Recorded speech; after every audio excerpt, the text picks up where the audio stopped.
প্ৰথম আৰম্ভ হৈছিল 1917 চনত।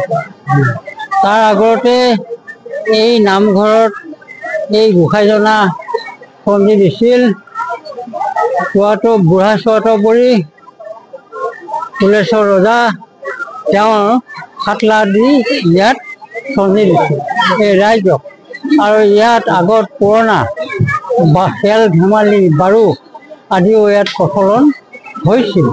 আজি এই অনুষ্ঠানটো পৰম্পৰাভাৱে এই ভৰালী গাঁৱৰ ৰাইজে এই অনুষ্ঠানটো চলাই আহিছে। বৰ্তমান এতিয়াও চলি আছে, ভৱিষ্যতেও চলি থাকিবই। আৰু এই অনুষ্ঠানটো বৰ পুৰণা অনুষ্ঠান।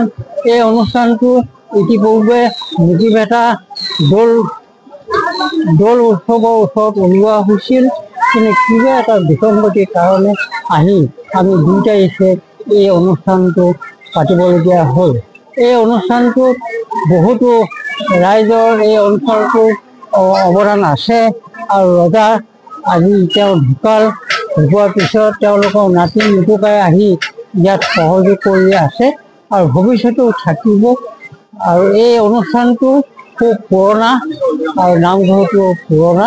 ইয়াতে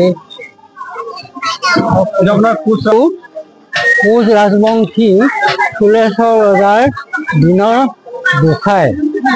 এইজনা হ'ল পুৰণা, কিন্তু এই অঞ্চলত যিবোৰ গোসাঁই উলিয়াইছে সেইবোৰ ৰজাদিনীয়া নহয়। এই ভৰালী গাঁৱৰ যিটো নামঘৰ ইয়াত হৈছে ৰজাদিনীয়া। ৰজাজনৰ নাম হ'ল ফুলেশ্বৰ ৰজা। তেওঁ মৃত্যুৰ পিছত তেওঁৰ পুত্ৰ আছিল ধৰ্মেশ্বৰ ৰজা, আৰু ধৰ্মেশ্বৰ ৰজাৰ মৃত্যুৰ পিছত তেওঁৰ পুতেক খগেশ্বৰ ৰজা। এই অনুষ্ঠানটো আগত পৰম্পৰাভাৱে এই ৰজাৰ দিনত এটা চিন থাকিবৰ কাৰণে তেওঁলোকে এই অনুষ্ঠানটো গোসাঁই উলিওৱা পৰ্ব হিচাপে এই অনুষ্ঠানটো অনুষ্ঠিত কৰিছিল।